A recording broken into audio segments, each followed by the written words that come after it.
From The Times and The Sunday Times, this is The Story. I'm Luke Jones.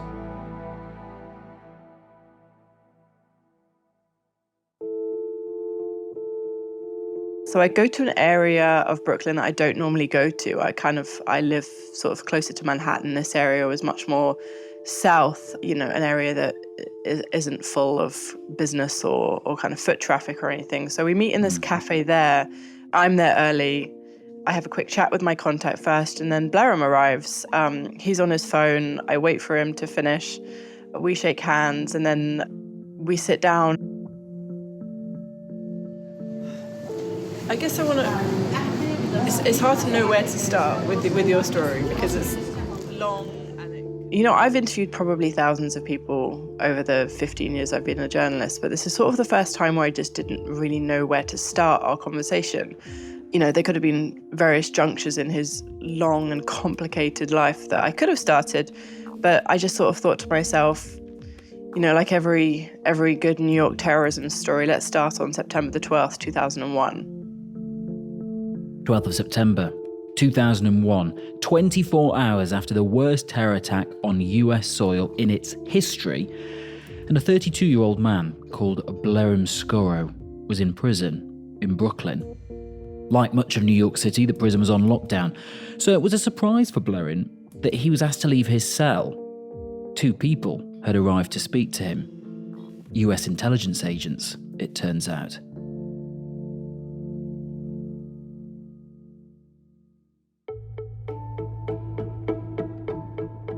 This began a 20-year journey that would take Blerim across the Middle East and into the heart of al-Qaeda as a spy for the CIA. He'd change identity, intercept weapons, smuggle himself across borders. Blerim, though, had one mission: to get back to his wife and children in New York.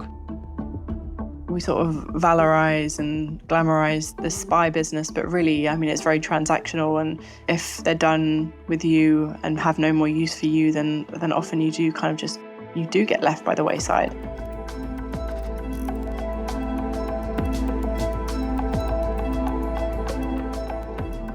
The story today: I gave my life to the CIA. They betrayed me.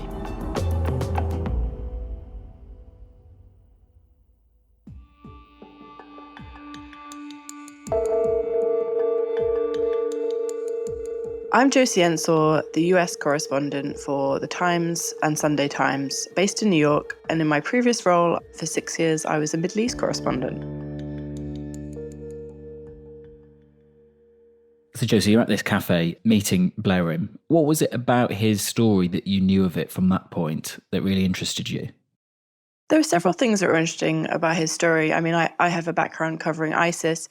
I kind of arrived too late in the Middle East to be covering too much of al-Qaeda. But the fact that, someone like him was living in America, no longer illegally, but definitely, with not full citizen status. And I just thought to myself, how can a man like this, who's supposedly given so much to this country, not be granted a right to remain here permanently? And, you read through the very dense biography that I was sent about him, which, almost doesn't do it justice because it was only 3 pages long. I just thought to myself, I need to speak to a man like this. I need to know what drove him to come to America, what drove him to try desperately to stay in America, and, what went wrong along the way. And where was he from originally? So he was born in 1969 in Kosovo, and when he became of military age, he was drafted into the Yugoslav army for obligatory service in 1991. I think he only served a couple of weeks or months before war broke out, and he just sort of thought, this is not for me. And he deserted after a few months, and kind of in characteristic Blerim style, I think, got on a motorbike and crossed various borders to try and get the hell out of there, and had his mind set on America. So he makes this very convoluted journey from Kosovo to Macedonia, through Italy, Germany, France, Switzerland, and he eventually arrives in the US in October 1994. And when he first arrives, he's staying with his uncle in Long Island. And it's from there that he applies for refugee status, and he meets his girlfriend and future wife, Susan. And when you're discussing all of this with him at this cafe, with planes ahead and him understandably speaking in slightly hushed tones, such as the nature of his story, you said that your starting point with him was September the 12th, 2001, the day after the 9/11 attacks. Take us back. What did he say about what he was doing then? Yeah, so he had already been in prison at this point for almost nearly a year in the Metropolitan Detention Center in Brooklyn. And he was serving a 7-year sentence for drug dealing, which was quite a hefty sentence for that at the time. He just tells me he remembers his number. He's inmate 54820053. Remember, like today, they call me 54820053, and my arrest, I go over there, they saying you have a visit.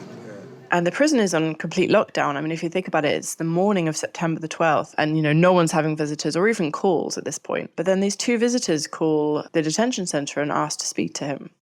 And who are they?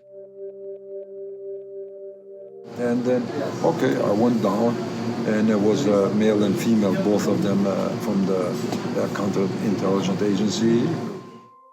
So they identified themselves as agents from the FBI and the CIA. So there's one of each. And I think what's quite unusual about this is usually, now particularly, that they're very, very separate entities, and usually they don't work together. But Blerim remembers distinctly that there was one from the FBI and one from the CIA, and essentially they had an offer for him. And why him? And what was the offer?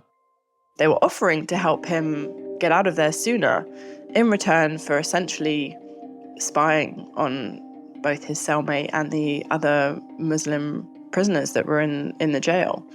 They sort of saw him as the perfect recruit. He was handed quite a heavy sentence for his crime, which sort of signals to other inmates that this was not someone that was willing to cooperate with the government to cut a deal. And, I should mention that Blerim himself told me that he was feeling a huge sense of gratitude to the US at that time for its support of the Kosovans in their fight against the Serbian forces during the war. He even said to me that he wanted to name his first son Bill Clinton after the president that was sending all the money and aid into his country. So he told me, I didn't give it a second's thought. I considered myself a patriot of America first and a Muslim second. When it comes to the country, for example, the United States, I was very patriotic. Even being in a prison, even going through what I went through, I was proud. I didn't have even a problem, to do whatever they asked me to do, because I feel more to the, paying back to U.S.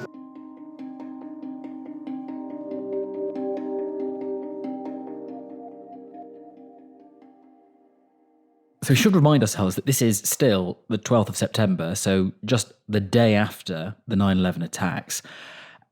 You can sort of, I guess, understand why they'd be interested in him, because, how would you characterize American intelligence at that time, specifically around extremist Islamic sort of ideology? Is it sort of quite a blunt instrument, what they're trying to do here? Just recruit who we can and just see what intelligence we can get from anywhere? I think we have to remember that American intelligence has moved on quite a lot in the last 25 years. We think of the American spy agents as being all-seeing, all-knowing, and that might be true for the last sort of decade or so, when they've really had to kind of grapple with Islamist terrorism on its own soil. But, back in the time, there was only really a few hundred clandestine operatives in the Middle East and Afghanistan. And, some of the experts on the CIA told me that not even that many of them actually spoke the local language. So when 9/11 happened, obviously there was some idea of who was responsible and why, but it really took a little bit of unraveling. I think they were really taken aback and taken by surprise. So you can understand why he would want to get on board with this, because, he's serving a prison sentence. He doesn't necessarily have a right to remain there, so he'll be wanting a shorter sentence and the chance not to be deported. From him, what do they specifically want from him? Because they're recruiting him to work for them whilst in prison.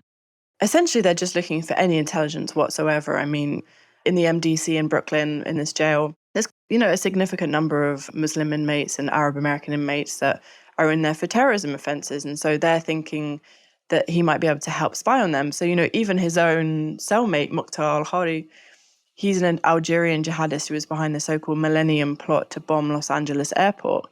Blerim recounts to me at the time, they saw the second plane hitting the tower. Number was Tuesday, 8:45, the second flight. I never forget that in my life. And then we seen the second plane is coming, and we watch it from that tiny window, both of us. and they hit the second plane, and then they start burning fire, people jumping, and Mukhtar al-Uri started jumping happy up and down and chanting, Allah Akbar, God is a great, God is a great. His cellmate Mukhtar, he was celebrating. I mean, he said, Allahu Akbar, God is great. This is from my Sheikh Osama. He said, this is from my leader. When we was in the room, he was jumping and happy and saying, this is from my leader. And I looked at him, I said, who's the leader? And he said, Sheikh Osama, Sheikh Osama. He knew instantly, within seconds, who this was and why they were doing it. Blerim himself was couldn't really believe that he was celebrating. It's for me very hard to see somebody being happy, people dying, burning in that debris. There was a moment to think, what should I do with this evil human? Because to me was very heartbroken. He says to me, this isn't Islam. A Muslim should never celebrate the death of innocents. And I think it was then that he decided that he would, if he was asked, he would help. And so now he has been asked and he is required to help. And it's clear that he immediately is quite good at it, of ingratiating himself further into these circles.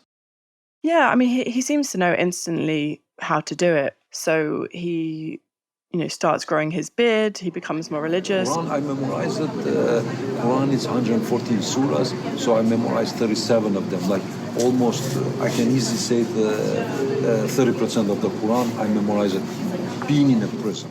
He just spent hours poring over it and learning everything. And he became the muezzin, which is someone who issues the call to prayer, usually in a mosque. So he's obviously respected. And, over the years, he works his way up from the muezzin all the way to the chief cleric, to the imam, which is quite a feat when you think about, how many dozens and hundreds of Muslims there might be in there. Incredible. And how does he actually feed back to, his man from the CIA and FBI about what he's picking up and what he's hearing? Because he's in prison still. Yeah, so for the most part, what would happen is one of his handlers, they would call him on the prison line, and he remembers it always having the kind of Virginia dial code, which is obviously where the CIA and the FBI are based. You'd expect it to be a bit more secret than that. In Langley, Virginia. Central Intelligence Agency, will you accept the charges? Yeah. But yeah, I think basically the corrections officers in the prison tell them it's his lawyer calling or it's a family member calling, and then he goes and takes it. And does he tell them anything useful at that time? Yeah, I mean, it's mainly just bits. I mean, the way Blerim tells it to me is that he never asks questions, because I kind of said, did you ever find this out or this out? And he was like, I never asked any questions. I just kind of waited for things to come up, or I told them things that other people were talking about. You don't ask questions, only see what they tell you. If they tell you this, so if they ask you something, what you know, for example, in the skills or Islam or this, then you show yourself how much you know, but not you to ask them, because then if you ask them, you are suspect of spying. So this is which, as a journalist, sounds like a crazy way to go about things. But obviously, if you're asking too many questions, and people start to get suspicious. So, yeah, I mean, there's people in there that had failed plots against the US, and I think there was several bits of intelligence that he passed on about possible future attacks on the US. And it's already quite amazing what he got up to, and it gets a lot more amazing still. But just at this point, I wonder, when you're hearing all of this, is there a journalist voice in your head thinking, is this all nonsense? Like, is he just a sort of fantasist? I mean, how do you go about even fact-checking any of this? So, I mean, to start with, usually how these stories come to me are either through lawyers or through contacts. And from years and years of reporting in the Middle East, everything is kind of about contacts and whether you trust them. And so my contact who gave me the story kind of fits that bill. But also, over the course of the last 25 years, he's dealt with a lot of lawyers. And I spoke to his two main ones. And one of them, Joshua Draytel, who works a lot in the national security field, basically said that in all the time that he's been speaking to people in and around the field, no one has ever said to him, this doesn't fit, this doesn't check out. No, I mean, normally these things are shut down pretty quickly. And also, Blerim basically did an incredible job of meticulously documenting his communication with his handlers, if it was written, videos that he's filmed, in the deserts of Raqqa, in Syria, in Saudi Arabia. I mean, the sort of footage that the experts say, unless you're, at the time this was shot was before AI. So basically you would have to be an incredible cinematographer who went into like the deserts of Arizona and got people to dress up. I mean, there's not many ways that you can kind of come about this sort of footage. At this point in the story, though, he's still in prison. He's doing this work for the CIA. Eventually, he comes to the end of his sentence, of course, and he'll have had high hopes that there'll be some great thank you. Here's your visa to stay here long term. You know, the US thanks you. Yeah. So, he was doing all this work with the hope that A, maybe his sentence would be shortened, and B, he'd be granted a green card to stay, because his wife, Susan, and by this time they have 2 daughters. So before he enters prison, he has 2 daughters. And so everything he does is for them. His daughters were born in the US, so they have citizenship. His wife is of Kosovan descent, but she has American citizenship. So he's the only one in the family that doesn't. So he's desperate, to get out and get back to them. And he thinks the whole time this was the best way to do it. So when it comes for his release in 2007, however, he's held for months in what we call ICE custody, which is Immigration and Customs Enforcement. And then he talks about not a single government official testifying at this hearing, which he just couldn't believe. I mean, even if they turned up and, didn't give their real identity, he thought that, someone would come out and support his handler or someone else that knew him. So, yeah, the decision came, his appeal was denied, and he was deported unceremoniously back to Kosovo one day. I mean, the interesting thing is that Blerim has no idea why this happened, but, Joshua Draytel, his criminal defense lawyer, speculated that this was actually all part of a really deliberate plot the CIA had to deploy him later, essentially make him desperate and then re-recruit him.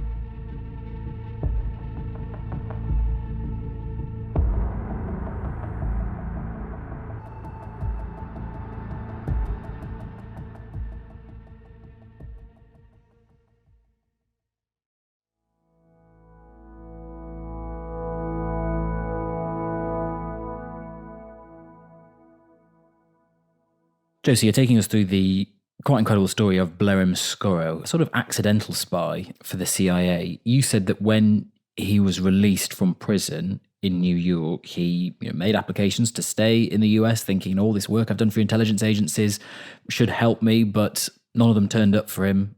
He was deported and he finds himself back in Kosovo. But as you sort of teased, there's some suggestion that maybe the intelligence agencies are thinking, well, we might get some more use from him there. That might be a possible reason for them, allowing him to go back. What actually happened to him? So he's sent back to Kosovo, a place he hasn't lived at this point for 20 years. He doesn't know anyone. And all he knows is he just needs to get back to the US.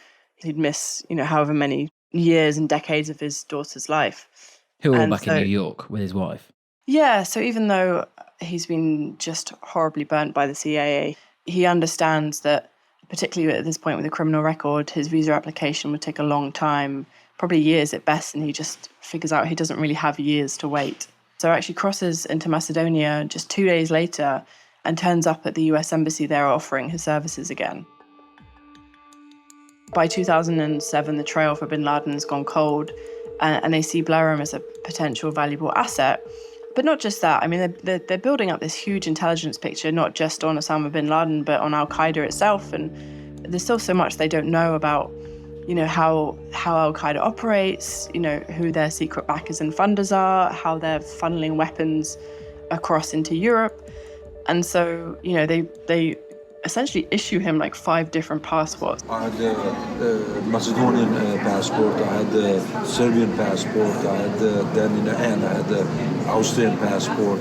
Before I used to have a couple of Yugoslavian passport, one time Slovenian passport. So it's between 5 different passports and different names. And kind of offer him what is essentially a quite modest monthly salary.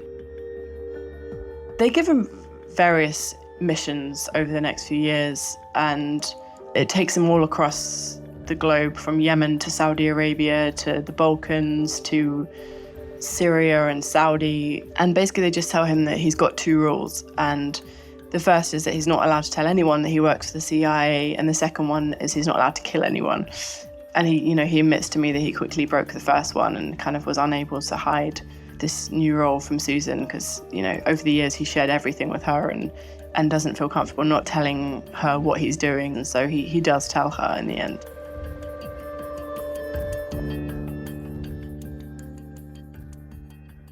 And we don't know that he killed anybody on the point of the other rule. He tells me he didn't kill anyone. Yes. And his use is what? Is to go to these places and ingratiate himself with certain groups, with sort of al-Qaeda representatives in those parts, and just feed back whatever he can find into this sort of emerging, much larger intelligence picture that the US is trying to assemble.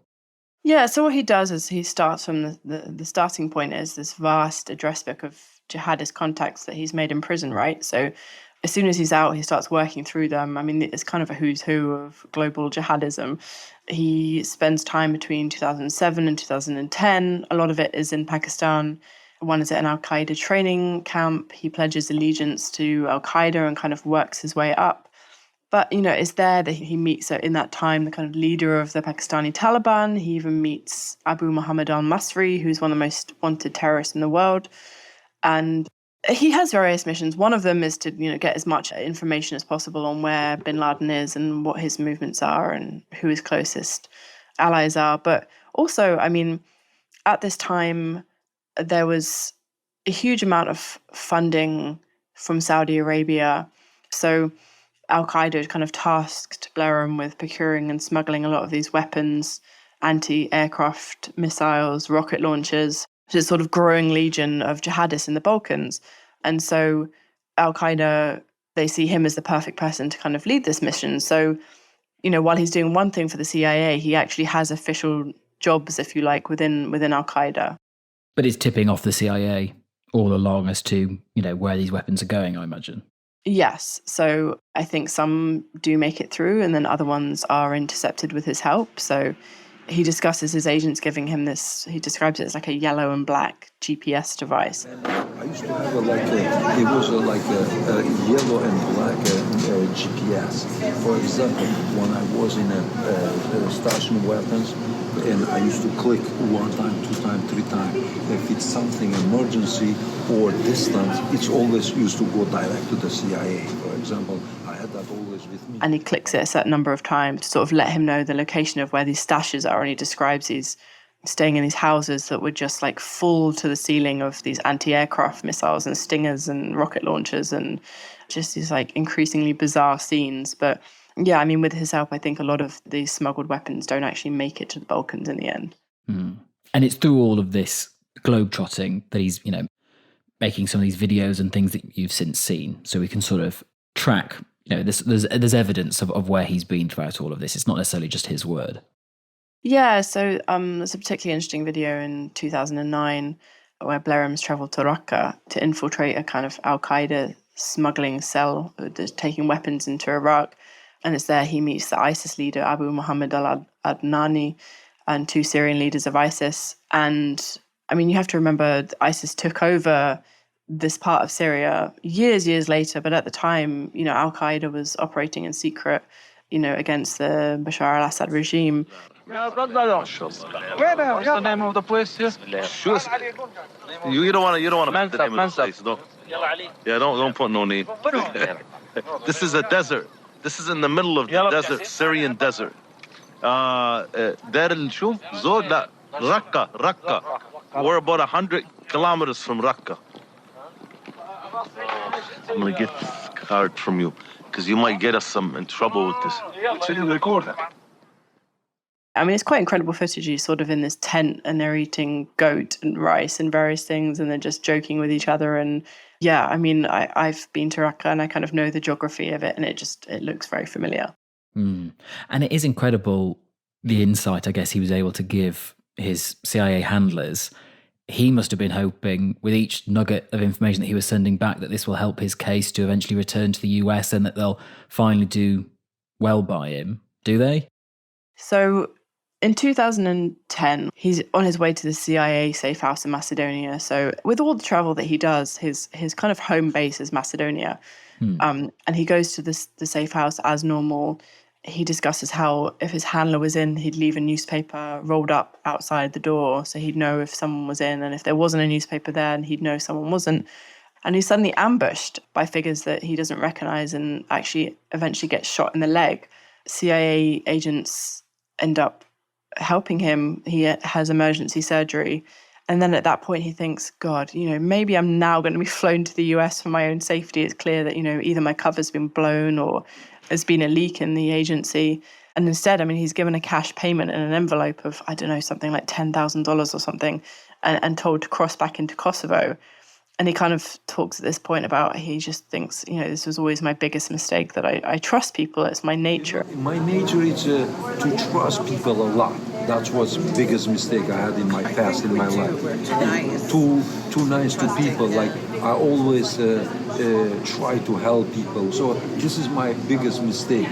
That time, not no more. Now I learn from my mistakes. Yeah. I think it was this moment that he decided he'd had enough. And why does he think, and why do you think that at this point they're just not returning the favour and doing something as simple as, well, here, we'll support a visa application and here's a ticket to New York?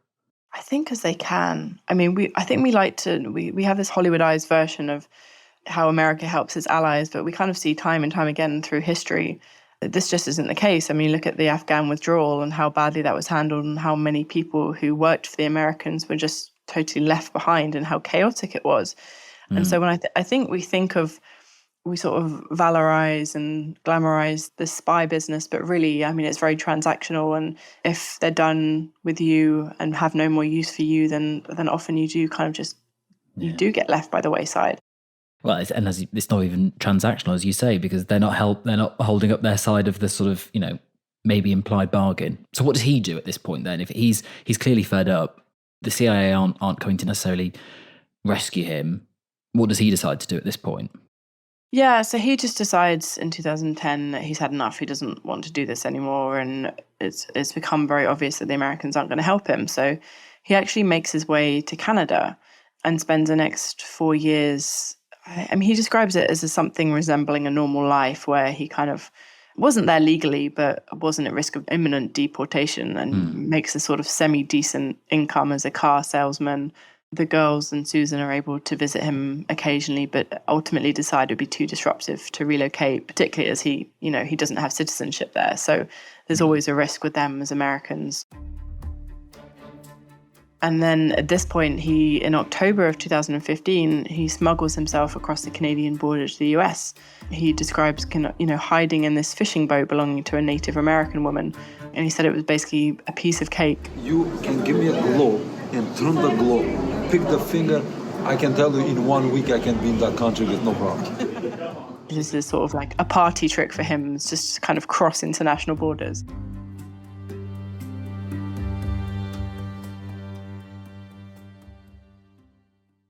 And he finally gets to New York and gets to sort of return to that life of living with his wife and daughters. And he's been there for almost a decade now, is that right? So what has he been doing with himself there? Yeah, so what happened was he made it to New York and started kind of working odd jobs off the books, keeping his head down.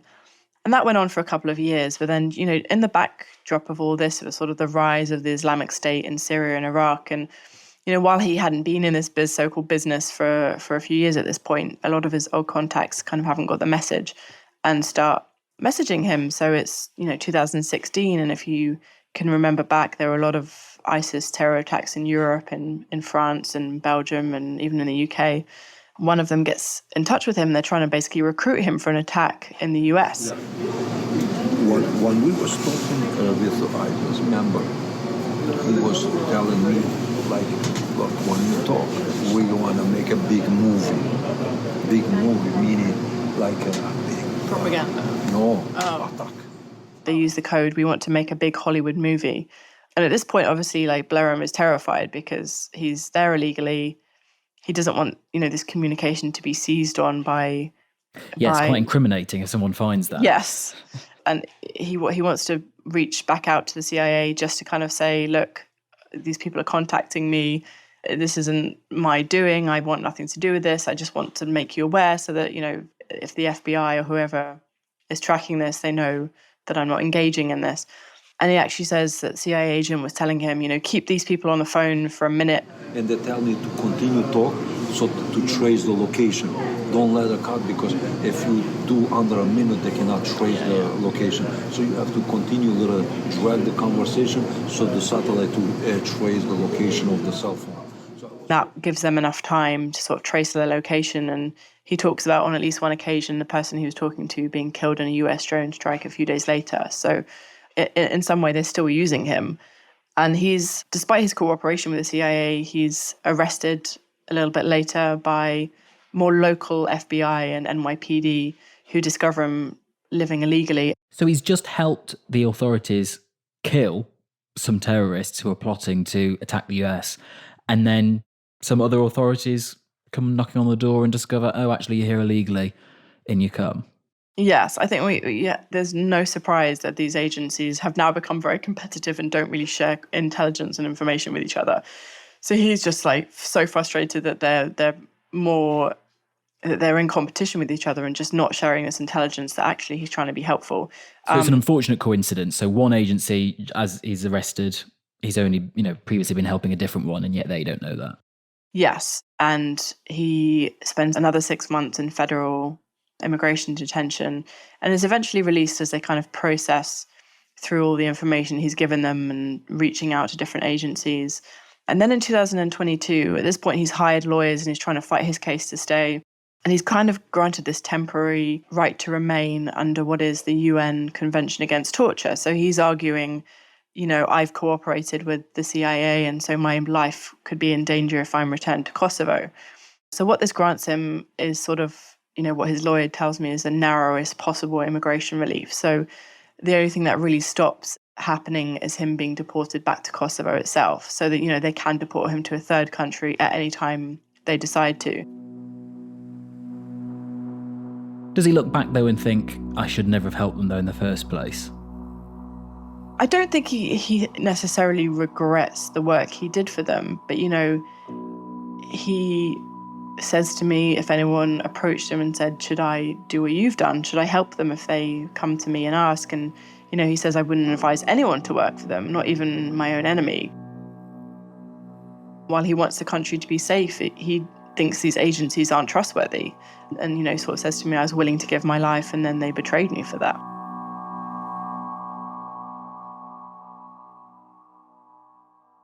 And what do you make of it? I mean, not just that point, but also, what do you make of the situation he finds himself in now? I think I started off with the same idea that a lot of people have, that America is loyal to anyone that works for it and with it.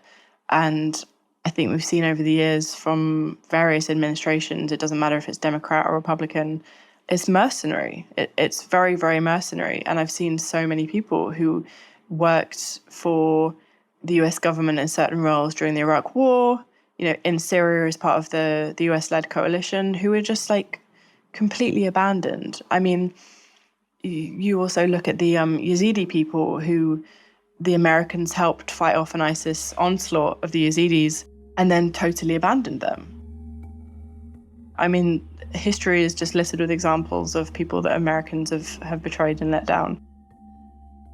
So, I mean, in that regard, nothing about Blerim's story and this sort of betrayal surprised me.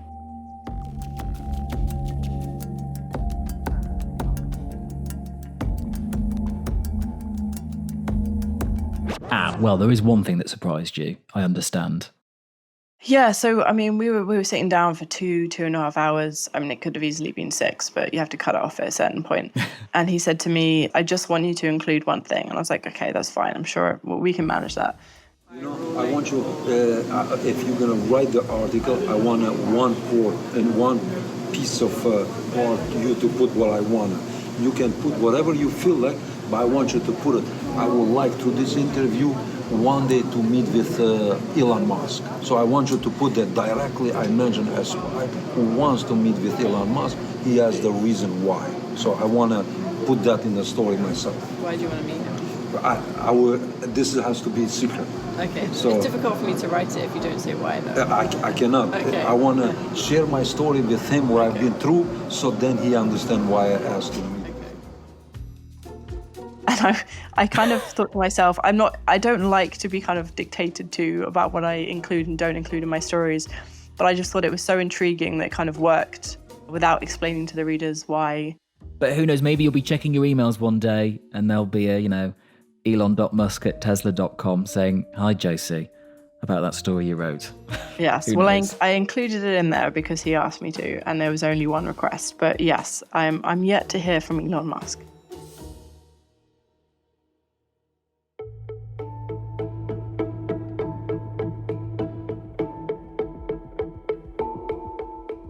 Jodie Ensor, US correspondent for The Times, may be back with a follow-up episode as and when Elon Musk gets in touch. We'll keep you posted. There's actually plenty more, even just from Blerim's story, that we couldn't fit into this episode. We'll put a link to Josie's full interview with him in the description of this. And Blerim's story as well has been made into a documentary. It's called The Accidental Spy.